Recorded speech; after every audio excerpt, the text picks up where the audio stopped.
So this is a piece of like angle metal that came from a tile, like a leveler, like a floor leveler thing, a long ass beam.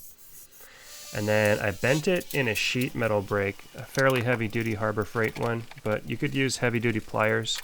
I'm making it extra wide because I'm making two at the same time. You won't need to do that, and I didn't need to do that either. And then the file to make the blade nice and even.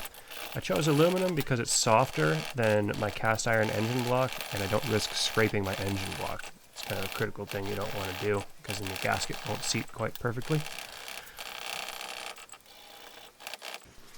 I chopped it in half, and then I brought it over here. Got to drill a little hole in it so that the bolt can go through it. Have some sort of handle attached to it.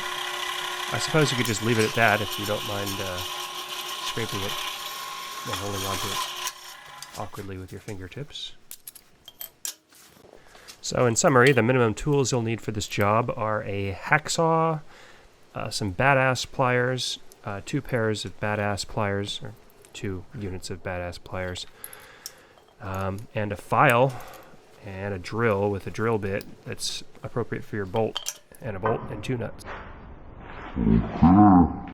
And if you need it shorter, just chop the handle off a little bit.